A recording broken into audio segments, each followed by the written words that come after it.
Why would God wrestle a human being and lose? In the original language, it doesn't say Jacob wrestled God, it says he wrestled a spirit. The story drops clues for the reader to figure out just who this spirit is. And one scholar reading the original Hebrew thinks it wasn't who you'd expect at all. The first thing that's hard to catch is this is a spiritual turf war. Jacob is crossing from territory believed to be ruled by other spirits into a land that God claimed for himself after the Tower of Babel. Rivers marked the boundaries between divine territories in the ancient world. It's no coincidence that a spirit shows up to wrestle Jacob exactly at that river crossing. Someone is trying to stop him from entering the land that would later become Israel. Jacob's not in a great place personally. Tom Hanks had a line in a movie, You've Got Mail, that sums up exactly where Jacob is at this point in time. Do you ever feel you become the worst version of yourself? That's where Jacob's been. I can't do this anymore. He's been gone for 20 years, running from a brother he swindled out of an inheritance. You stole my life!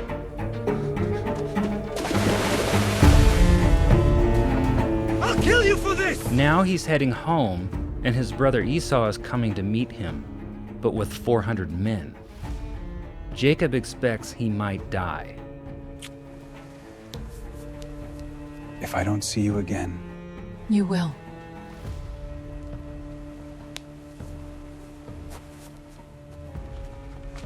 He sends his family across the river ahead of him and is left completely alone in the dark. Then someone attacks him. No warning, no introduction. They don't even know each other's names. Just a fight in the dark until dawn.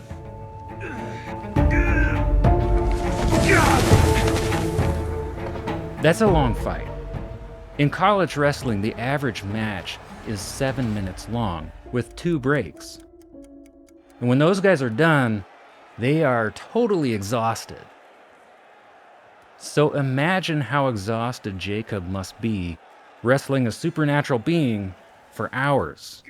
He must have either been really determined to go home, to change, or just to survive. Most Christians reading an English Bible assume they know who Jacob was fighting, but scholars reading the original Hebrew, they're not totally sure. We're going to look at 2 views, starting with the one that you probably haven't heard before.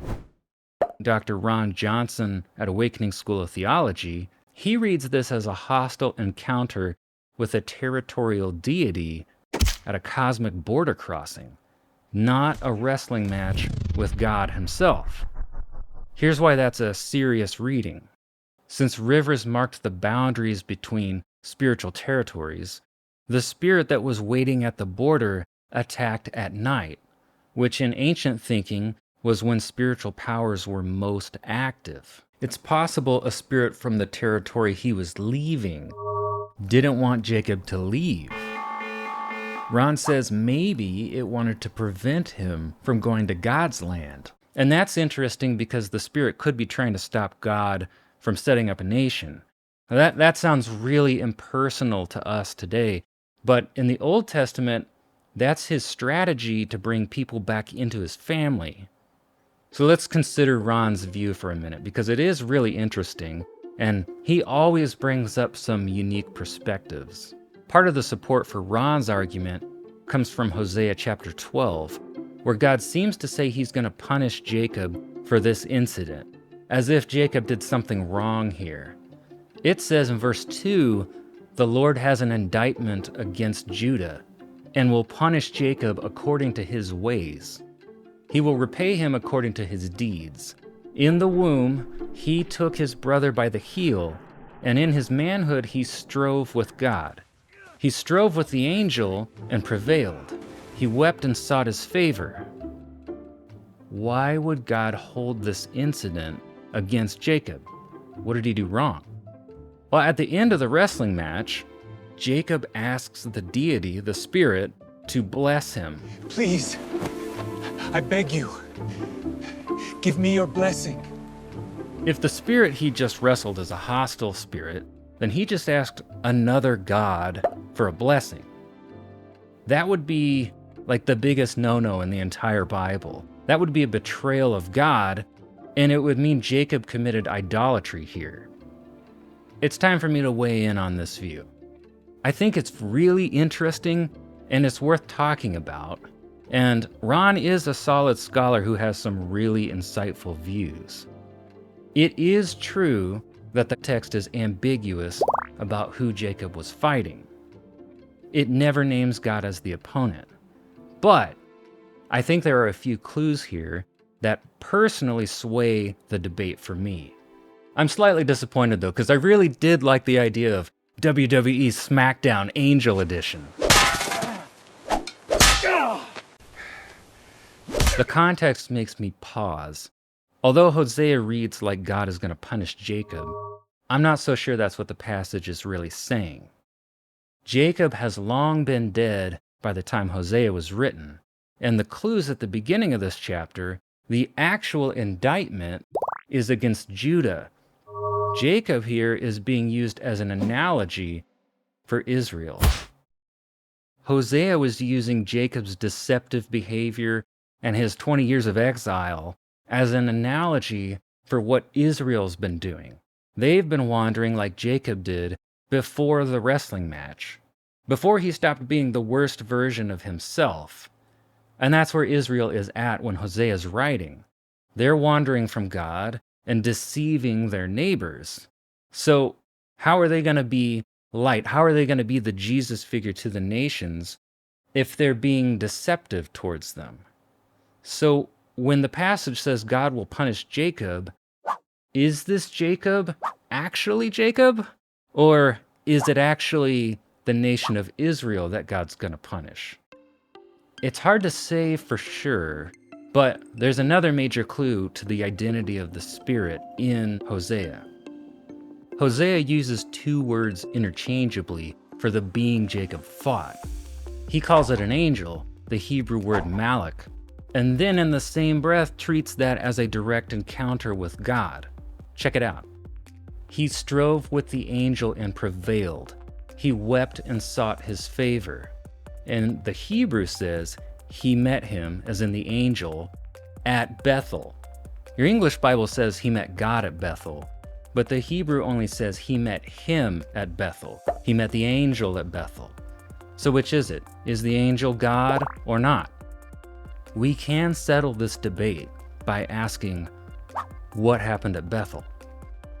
That is Genesis 28:13, where Jacob saw this.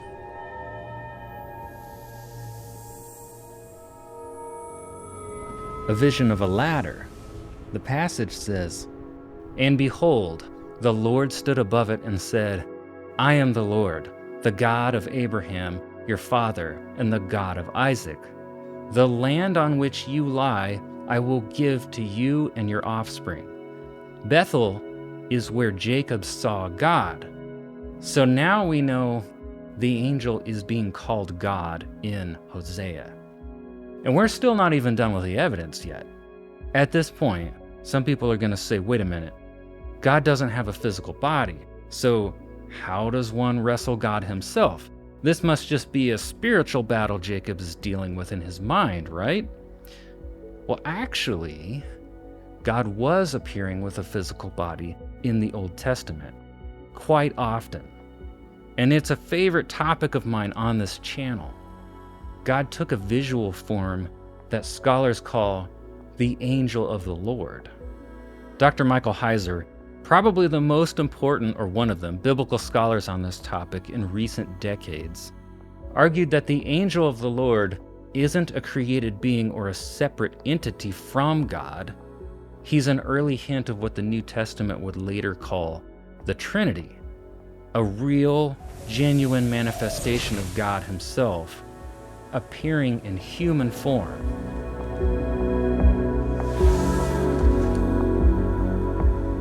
Johnson and Heiser actually both agree that Jacob had a divine encounter. He was wrestling a divine being. They just disagree on whether that being was God or some other hostile spirit. or an angel. Here's the evidence that tips the scale for me. Jacob's own words, "I have seen God face to face, and yet my life was preserved." The survival language is specific and deliberate. This isn't just like, I survived a divine being and I lived. This is, I just survived an encounter with the most dangerous divine being in my tradition, and I lived. People back then believed that if you saw God face to face, you would die. But Jacob and his people, they didn't believe they would die if they saw a regular old angel or even like a pagan god. Just Yahweh, just God himself. He knew the difference between a foreign deity and Yahweh. But Jacob seemed surprised that he saw God and lived. This is a pattern in the Bible. At the burning bush, Moses was afraid to look at God. But guess who was in that bush? The angel of the Lord. Later, Gideon saw the angel of the Lord and believed he would die because he saw him face to face. Reading between the lines, they believed this angel, who looked like a man, was God. People will ask, how in the world did they see God and live? Heiser would often say that the angel of the Lord was not like the full-on form of God. It was a filtered form of God that people could see and live. So if this being is God, appearing as a man, why would God wrestle a human and lose? The being dislocated Jacob's hip with a single touch on the way out.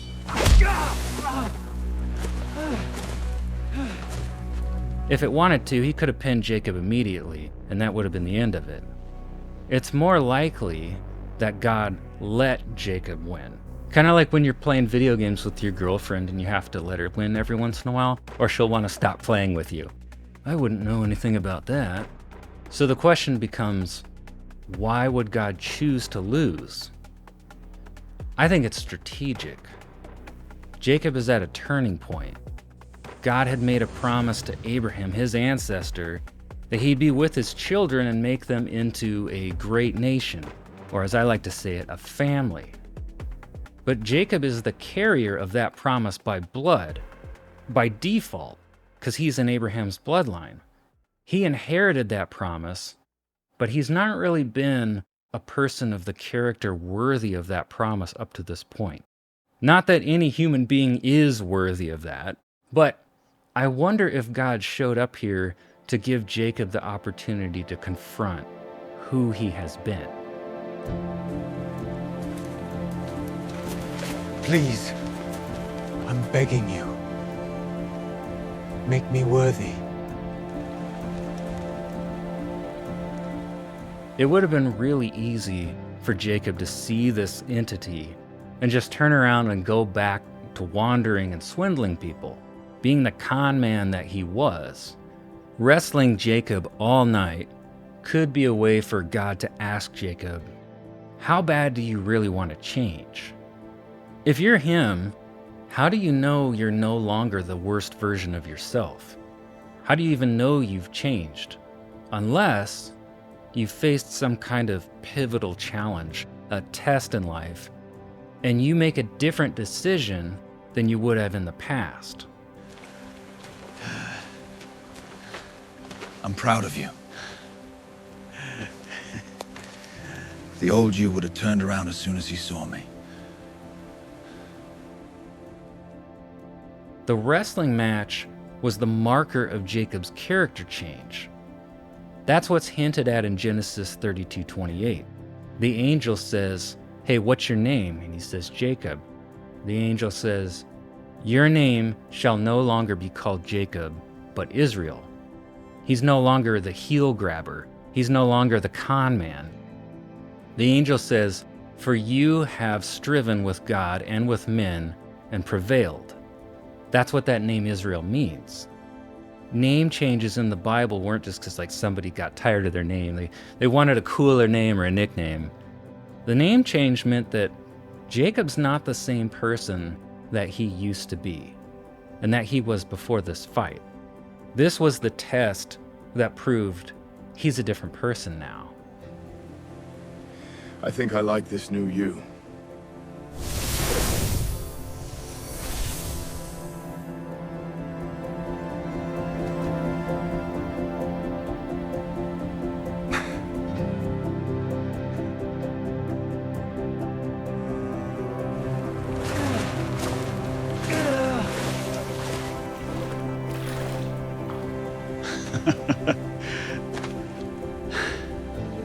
Thank you. Ugh, this really hurts.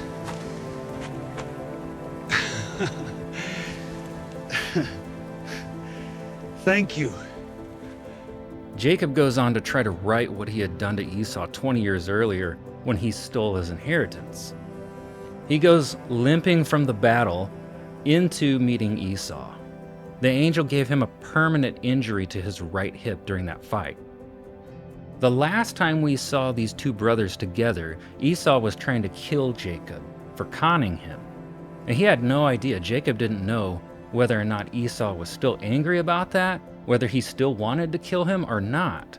So it was a big risk to go out there in the first place and try to meet him. He tries to give Esau a massive gift of livestock, and that's like the currency of the day. So he's trying to pay Esau back for what he took from him years ago. But Esau had also had a change of heart. My brother! He turned the gift down and said, "Hey, I have enough." Jacob didn't realize it, but Esau had already forgiven him. It's a really powerful story. It's just too bad that their descendants started the family feud up all over again. Fun fact, even though Jacob and Esau make up here, the sibling rivalry comes back with their descendants, and it stretches all the way to Jesus. King Herod, who tried to kill Jesus as a baby, guess what? Herod's lineage traces all the way back to Esau, and Jesus' lineage traces back to Jacob. It's like Jacob and Esau's ancestors didn't even remember that, hey, Jacob and Esau, they worked things out, they patched things up. So that's a serious bummer. Like, what a waste of a good story. Okay, let's settle this. Was the spirit God, or was the spirit some other angel or a hostile deity? Personally, I think the spirit Jacob wrestled was God in the form of the angel of the Lord. But let me know what you think of both theories in the comments, which one you find most compelling. We made an interactive module for this story, so if you want to study it deeper on your own or with some friends, check out the link in the description of this video. There are dozens of other appearances of God in the form of a man in the Old Testament. So watch this video next to uncover another one.